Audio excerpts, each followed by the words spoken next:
Hello students, today we will start our new chapter number 8 named Introduction to Algebra। बेटा आज हम अपना नया chapter 8 named introduction to algebra start करने जा रहे हैं। हमने 5th क्लास तक बेटा सिर्फ और सिर्फ अर्थमेटिक के बारे में पढ़ा है। अर्थमेटिक मीन्स जहाँ पर हम स्टडी करते हैं नंबर्स की, but now we are going to study about the algebra. What is algebra? बेटा algebra is nothing, algebra is that in which English alphabets are include. You can say कि किसी unknown quantity को represent करने के लिए जो आप English alphabets को यूज़ करते हैं, that is known as our algebra. Like अगर मैं कहूँ कि आपके पास 20 रुपीज़ हैं, if I said you have 20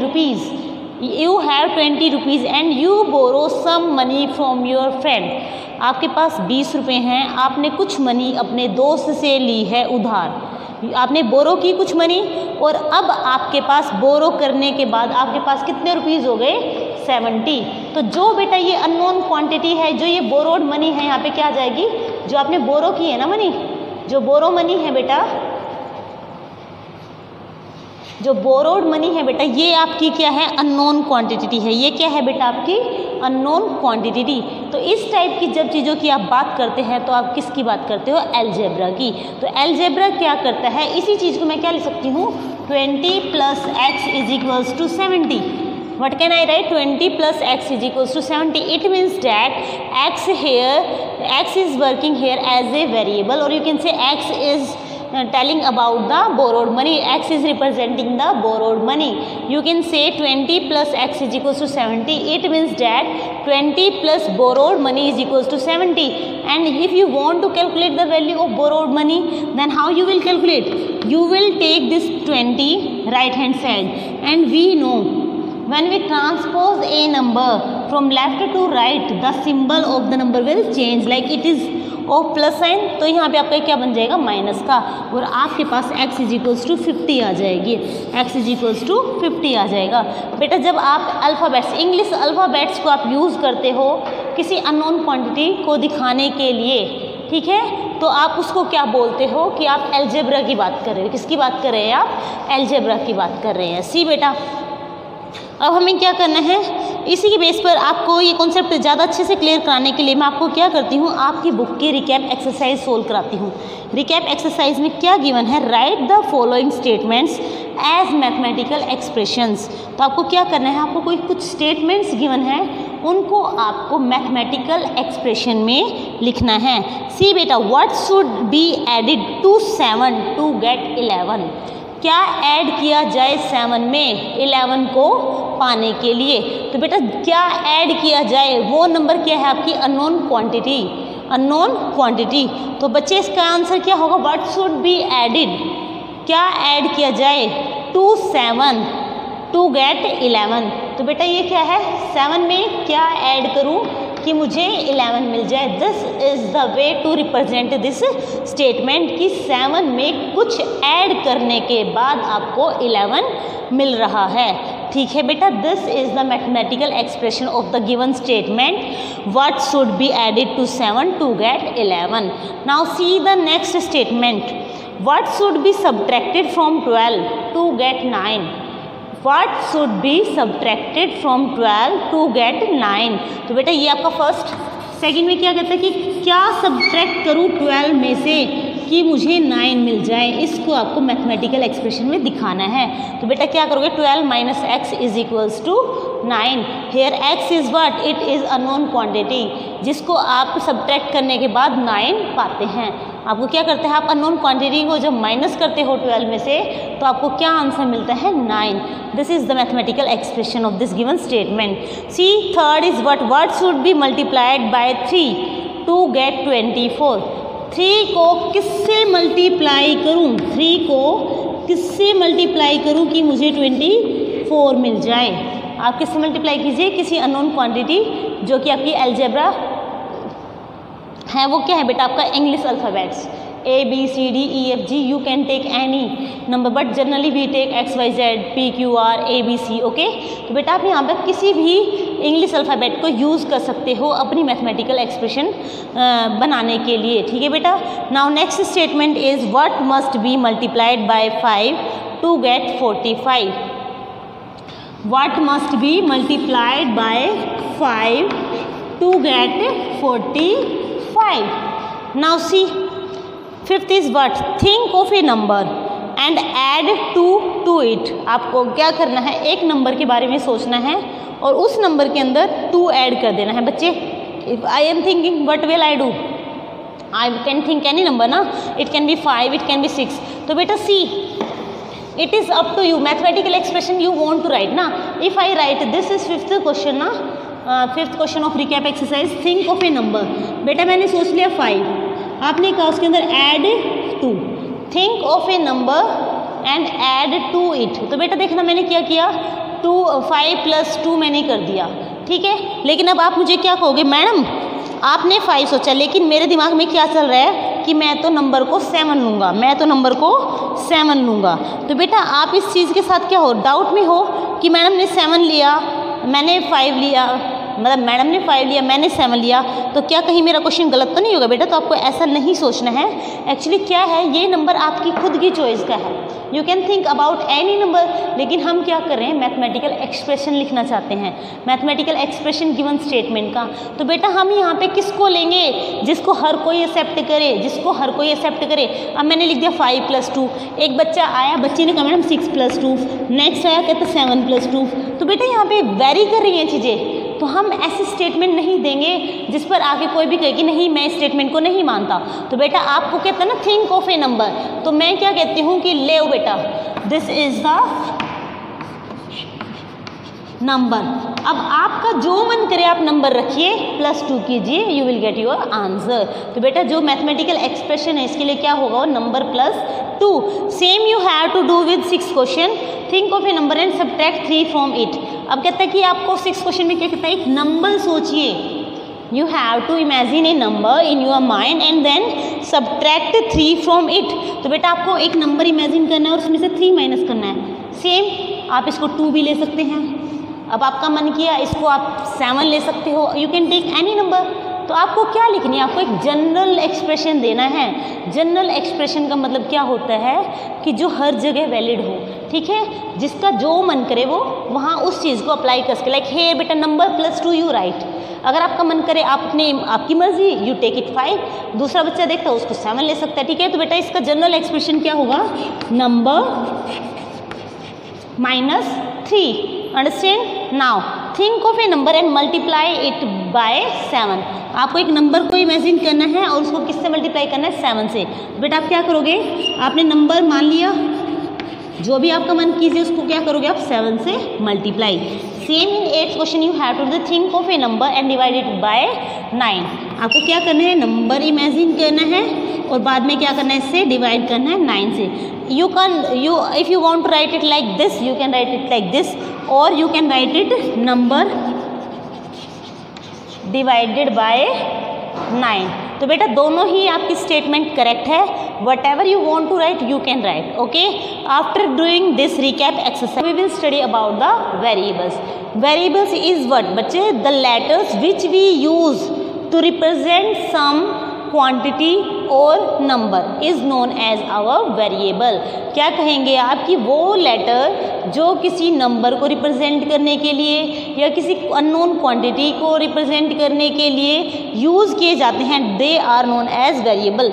and variable can be, you can say variable can take any value, variable can take any value. You can see from this word variable, variable जो very करता है, मतलब जो situation और condition के according अपने आप को वेरी कर लेता, अपने आप को चेंज कर लेता है, that is known as variable. जैसे हमने किया था एग्जाम्पल, अभी हमने बोला था कि हमारे पास क्या एग्जाम्पल था पहले, what should be added to 7 to get 11। हमने भी एग्जाम्पल किया था कि 7 में क्या मैं ऐड करूं कि मुझे 11 मिल जाए। तो बेटा आप क्या कहते हैं, what should be added to 7, 7 plus unknown quantity, आपके पास अननोन नंबर है बेटा, यहाँ पर क्या है आपके पास एक अननोन नंबर है, 7 plus unknown number gives you 11। तो बेटा जो ये अननोन नंबर है इसको मैं क्या करती हूँ, इसको मैं अननोन नंबर को क्या मान लेती हूँ, x मान लेती हूँ। 7 plus x is equals to 11। तो बेटा जो ये x है यहाँ पे क्या है कि वेरिएबल है जो किसको डिनोट कर रहे हैं, अननोन नंबर को। सेम बच्चे नेक्स्ट जो आपने एग्जाम्पल किया था वो क्या था, what should be subtracted from 12 to get 9, कि 12 में से क्या माइनस करूँ, अननोन नंबर था बेटा अगेन, कि मुझे क्या मिल जाए, 9 मिल जाए। और इस अननोन नंबर को भी मैंने किससे दिखाया था, आपके x से मैंने इसको रिप्रेजेंट किया था। तो बेटा आप देख सकते हैं जब आप इस इक्वेशन को आप मैथमेटिकल एक्सप्रेशन को जब आप सोल्व करते हो तो आपके पास x क्या आता है, 11 माइनस 7, दैट इज x आपके पास क्या आ जाता है, 4। लेकिन जब आप यहाँ सोल्व करते हैं तो आप यहाँ पे क्या देखते हैं कि x की वैल्यू आपके पास क्या आ जाती है, 3। यहाँ पे आपके पास x की वैल्यू क्या आती है, 3। तो बेटा ये जो x है ये according to condition, according to question, according to situation ये अपनी वैल्यू चेंज कर रहा है। यहाँ पर x इज इक्वल्स टू 4 है और यहाँ x इज इक्वल्स टू 3 है। तो इस तरीके के जो आप लेटर्स यूज़ करते हैं जो किसी अननोन क्वांटिटी, किसी नंबर, अननोन नंबर को रिप्रेजेंट करने के लिए आप यूज़ करते हो, they are known as variable, जो टाइम के साथ, सिचुएशन के साथ, कंडीशन के साथ चेंज हो जाते हैं। जैसे इस क्वेश्चन में अननोन नंबर ही आपका एक सेम है, अननोन नंबर था, लेकिन जैसे ही आपने कंडीशन चेंज की 7 प्लस एक्स गिव्स यू 11, तो आपका आंसर ये आया। आपने दूसरी कंडीशन लगाई तो आपके पास आंसर कुछ हो रहा है। तो x ने क्या किया बेटा, वेरी किया, कभी 3 वैल्यू आ रही है, कभी 4 आ रही है। तो दिस तरीके के जो आपके नंबर गिवन होते हैं, जो आपके लेटर्स आप यूज़ करते हैं, this are known as your variables. ठीक है, जो कंडीशन और सिचुएशन के अकॉर्डिंग चेंज हो जाए, they are known as your variable. Okay, now after doing variable we will do operation of variable. तो बेटा ऑपरेशन ऑफ वेरिएबल हमने बोला ना कि variables are nothing, they are the unknown numbers. आप नंबर को रिप्रेजेंट करते हो, किसी क्वांटिटी को आप रिप्रेजेंट करते हो, they are known as your variables ना। तो बेटा इसके ऊपर सेम जैसे आप नंबर्स के ऊपर ऑपरेशन लगाते हैं, सेम आप क्या करते हो, अपने वेरिएबल्स के ऊपर ऑपरेशन लगाते हैं। इसके ऊपर भी आप प्लस, माइनस, मल्टीप्लिकेशन और डिवीज़न, जो आपके फंडामेंटल ऑपरेशन होते हैं मैथ्स के, वो सब आप अप्लाई करते हैं। जैसे कि मैं मान लेती हूँ कि x और y मेरे पास 2 वेरिएबल है, x एंड y मेरे पास 2 वेरिएबल है। जब इसके ऊपर मैं एडिशन का ऑपरेशन दिखाऊंगी, मैं कहती हूँ x and y are 2 variable, you have to add them, you have to add them. तो आप क्या करोगे, x प्लस y करोगे। अगर मैं कहूँ आपको the sum of 2 number is 60, the sum of 2 number is 60, 2 number का सम 60 है। ठीक है, इसको मैथमेटिकल एक्सप्रेशन आपको देना है, अलजेब्रिक फॉर्म में आपको इसको लिखना। तो हाउ यू विल राइट, तो बेटा मैंने मान लिया कि एक नंबर मेरे पास x है और दूसरा नंबर क्या है मेरे पास y। तो x plus y is equals to 60। तो बच्चे आप यहाँ पे सीख रहे हैं कि how you are adding the variables. Okay, same अगर मैं आपके पास एग्जाम्पल बनाऊँ सब्ट्रैक्शन सिखाने के लिए, तो आप क्या करेंगे, अगर मैं कहूँ कि difference of 2 number is 60, same example ले लेते हैं, difference of 2 number is 60, let 1 number is a, another number is b, कि a और b 2 नंबर है, वेरिएबल्स में लेंगे आप क्योंकि अननोन नंबर है। तो you have to imagine that it can be a, b, c, d, whatever you want to take. So a minus b is equals to 60. Same when you are doing multiplication, 7 times of a number is 21, 7 times of a number is 21। अगर आपके पास कुछ इस तरीके से statement है तो आप इसको कैसे लिखेंगे बेटा, 7 time of x, you can say कि 7 time of a number that is x is equals to 21। तो यहाँ पे क्या हो गया बेटा, आपका वेरिएबल मल्टीप्लाई में आ गया। ठीक है बेटा, और ये ना आप इसको 7 इंटू एक्स इस तरीके से भी डिनोट कर सकते हैं आप, 7 डॉट एक्स ऐसे भी आप लिख सकते हो। मल्टीप्लिकेशन को आप या तो ब्रैकेट से दिखाइए या मल्टीप्लिकेशन के सिंबल से दिखाना, या फिर आप डॉट से दिखा सकते हैं। ठीक है बेटा, सेम डिवीज़न के लिए जब आप करते हो, डिवीज़न के लिए बेटा आप क्या करते हो, a number is divided by 5 gives you 10, a number is divided by 5। तो वो नंबर मुझे नहीं पता ना कि what is the number, that is unknown number, so take it x is divided by 5 gives you 10। तो बेटा आप इसको ऐसे लिखेंगे, और you can write it x is divided by 5 is equals to 10। तो it is up to you कि आप डिवीज़न कैसे दिखाना चाहते हैं। अगर आपको वेरिएबल्स को ऐसे डिवाइड करके दिखाना तो आप ऐसे भी यूज़ कर सकते हैं, और ऐसा भी हो सकता है कि a number is divided by a number a number is divided by another number gives you 10। तो आपके पास क्या है, दोनों ही नंबर अननोन है। तो let first number is x, another number is y, gives you 10। When a number is divided by the another number it gives you 10। You can write it like this, और you can write x is divided by y gives you 10। up to you बच्चे, you can do it like this. now बच्चे last we will do powers of a variable. what is powers of a variable? this is one of the important part, powers of a variable. power of a variable. if I say a number is multiplied by, you can say if a variable x is multiplied, if a variable x is multiplied 5 times by itself, अगर एक number x खुद से ही 5 बार multiply किया जाए, 1 2 3 4 1 2 3 4 5 time एक number x को आप multiply करते हो, तो आप उसको कैसे लिख सकते हैं बेटा? You can write it x raise to power 5, x raise to power 5। तो बेटा यू कैन सी 1 2 3 4 5, अगर नंबर को उसी नंबर से मल्टीप्लाई किया जाए तो बेटा क्या हो जाता है, वो उसकी पावर में आ जाता है। तो अब आप इसको कैसे पढ़ेंगे? y to the power 5, here this x to the power 5, here 5 is you can say power or exponent, and x is here base, this is base and this is your power or exponent। तो बेटा आपको ये सब जो concept मैंने आपको बताए हैं ये ध्यान में रखने हैं। on the basis of this we will solve the exercise. okay, thank you, hope all this thing clear to you. thank you students.